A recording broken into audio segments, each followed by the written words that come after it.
அனைவருக்கும் வணக்கம். என்னவா தமிழ் சமையலுக்கு உங்களை அன்புடன் வரவேற்றுக் கொள்கின்றேன். இன்று நான் உங்களுக்காக ஒரு வீட்டில் இருக்கிற ஒரு பிரெட் துண்டை வைத்து சோசேஜும் சீஸும் கொண்டு ஒரு ஹாட் செய்து காட்டப் போகின்றேன். வாங்க அதுக்கு தேவையான பொருட்கள் என்னன்னு சொல்லி பார்ப்போம்.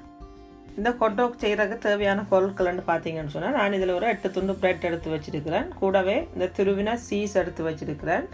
அடுத்ததாக இந்த சின்ன சின்ன சோசேஜ் எடுத்து வச்சிருக்கிறேன். இவ்வளவுதான் இதற்கு தேவையான பொருட்கள். அதோட பொரிக்கிறதுக்கு எண்ணெயும் தேவை. இந்த ஹாட் செய்கிறதுக்கு முதல்ல நாங்கள் எடுத்து வச்சிருக்கிற இந்த 8 துண்டு பிரெட்டுக்கும் ஓரங்களை வெட்டி எடுத்து 4 பக்கத்துக்கும் உள்ள ஓரங்களை வெட்டி எடுத்து போட்டு மிக்சியில் போட்டு நான் இதை பவுடரை அரைச்சி எடுத்து தான் இந்த பிரெட் நாங்கள் செய்கிற ஹாட் வந்து பிரெட்டை போகிறேன். இப்போ மிக்சியில் போட்டு இதை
உருண்டையாக உருட்டி எடுத்துட்டேன். வடிவாக கையால் 2 கையாலையும் வடிவாக மாற்றி உருண்டையாக பிடிச்சிட்டு இந்த அரைச்சி வச்சிருக்கிற பிரெட் க்ரம்ஸில் போட்டு இதை ஒருக்கா நல்லா எல்லா பக்கமும் இந்த பிரெட் க்ரம்ஸ் பிறல்ற மாதிரி பிரட்டி எடுத்து வடிவாக கையால் அமர்த்தி உருண்டையாக எடுக்கணும். அப்போ தான் எண்ணெய்க்கு போடைக்குள்ள அந்த உருண்டை வந்து வெடிக்காமலுக்கு அப்படியே இருக்கும். உங்களுக்கு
எடுத்தாச்சு.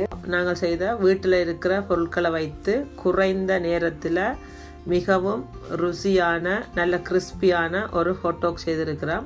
இதை நீங்களும் உங்களோட வீடுகளில் செய்து சாப்பிட்டு பாருங்க. இதை இப்போ நான் போடுற மாதிரி டொமேட்டோ கிச்சப்போ அல்லது மைனஸோ ஏதாவது போட்டுட்டு இப்படி செய்து தொட்டு சாப்பிட்டு பாருங்க. மிகவும் சுவையாக இருக்கும். இதை சூடாக சாப்பிட்டா தான் இன்னும் நல்லா இருக்கும். அப்போ தான் சீஸ் வந்து மெல்ட் ஆகி சாப்பிடும்போது மிகவும் சுவையாக இருக்கும்.